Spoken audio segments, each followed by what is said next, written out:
Round like a circle in a spiral, like a wheel within a wheel, never ending or beginning, like the circles that you find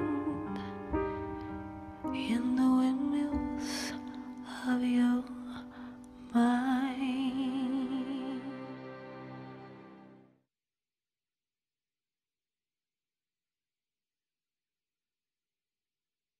Visit StogieGeeks.com/Debonaire for a list of retailers who carry Debonaire cigars. Buy some today and get a little more Debonaire. Welcome back, everyone, to the Stogie Geeks Show. This is our Debonaire Ideal segment for this evening. Tonight, we're going to talk about retrohaling your cigars. Will, what is your definition of retrohaling? Well, from what I've actually understood, I think the term came from David Doc Diaz. Although I don't think he invented the concept, but the term I think retrohale comes from Doc of Stogie Fresh. Really? Yeah, that's from what I've understood from various people. But the concept of retrohaling, I call it, it's kind of an additional layer into the cigar experience.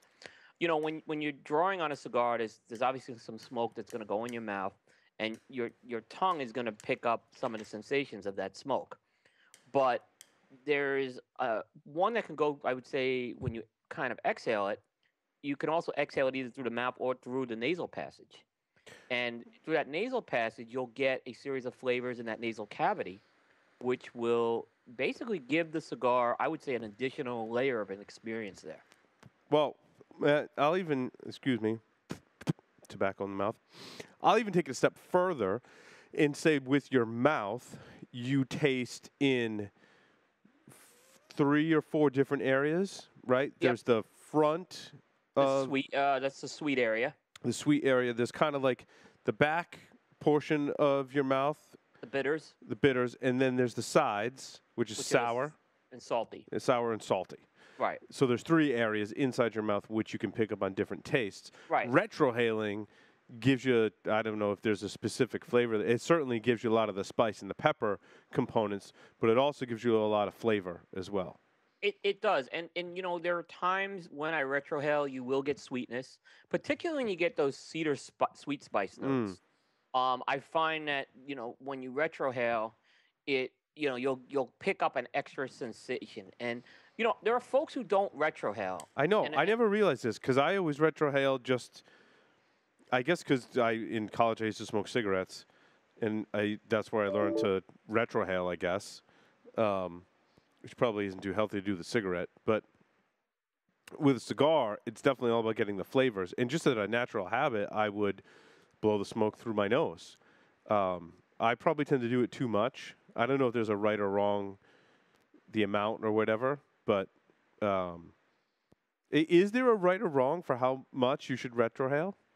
I think there is, and I'm going to give it this cigar, this Sandero or Claro, is it's interesting. It's almost like a textbook case for retrohaling.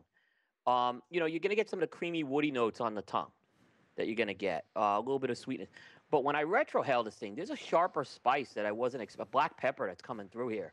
And if you kind of do a full-blown, if you do a full exhale through that nose, that is going to be that's going to be much more of a potent blast than one would expect. So I think there's some self-regulation you have to do, and you have to adjust to the particular cigar you're smoking with that. Yeah, no, I agree. And I think I probably retrohale on every puff without even thinking about it. It's just kind of a natural thing for me. But I do tend to vary the amount of smoke.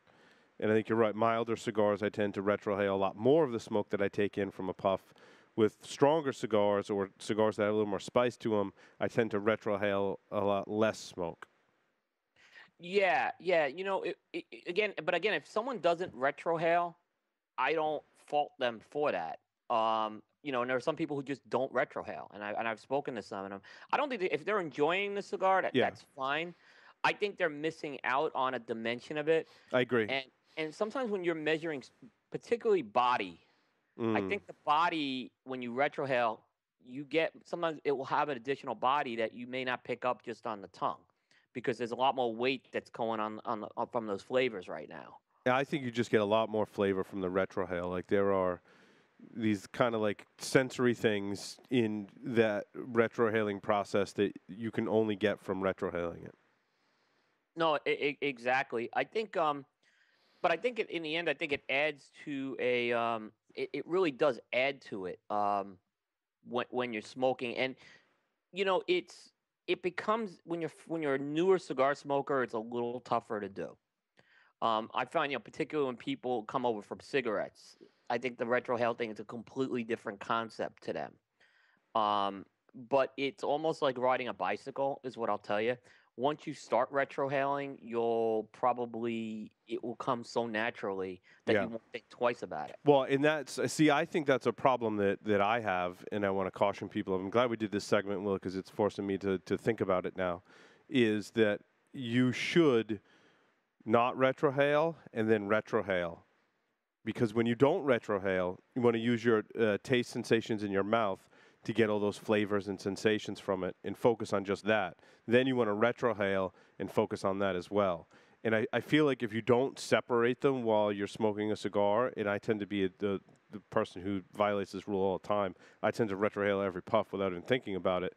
I have to really think about it to experience without the retrohale and then with the retrohale and kind of compare. And it kind of helps you dissect some of the flavors and tastes in a cigar. Totally agree with you on that. I definitely totally agree with you on that. Is there a particular cigar that you've had? That you would say when you actually retrohale, it's going to really change significantly change the experience? To me, that's every cigar. To be honest with you, it's pretty much every cigar. I find is a completely different experience when you retrohale it. Cigars that, so to actually answer your question, cigars that have some of those more subtle flavors to them, like there's a L'Atelier that I'll talk about, and what did I smoke? What did I smoke? Oh, the one from Nat Sherman with all those subtle flavors in it. That special one that they did. It's like a big Lancero. It's like Oasis, right? They have a few of them. But yeah, they have those 8-inch Lanceros. Yeah. Yeah, they have like the Timeless, the Sterling, the 1930. Yeah. What was it limited? The Joel Sherman. Oh, the Joel Sherman. That's more. Yeah, that's more. The Joel Sherman's one you got to retrohale to get those subtle flavors. So there are cigars that have more subtle flavors that you get that extra experience from retrohaling. Yeah, and there's another one. Yeah, the Goldies from La Polina are really ones that I would agree. I would agree with that one too. Yeah, so it's again, like I said, I think everything's going to come down to personal preference and what you're enjoying with the cigar. Like I said, there isn't a right or wrong, but I would encourage folks to try it, certainly. I see sometimes with stronger cigars, Paul, particularly with, and I'm not picking on it, some people can't handle the stronger cigars. They'll avoid the retrohaling with that. Well, yeah, I find that cigars that have spice and pepper are tough to retrohale. Like if first thing in the morning, when your palate is fresh and you light up something that's got some spice and pepper to it, and you retrohale it, you're going to feel it. It's going to wake you up. Yeah.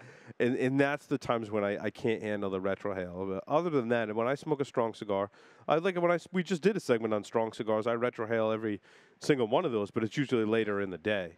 Yeah. When I do that. So after a couple of cigars have destroyed my palate, I guess.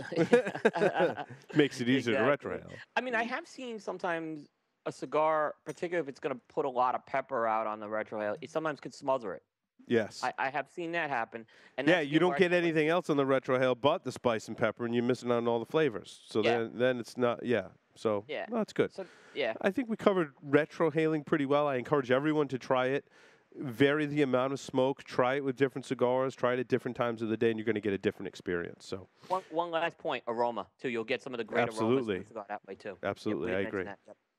So, stay tuned. Stogies of the Week coming up next.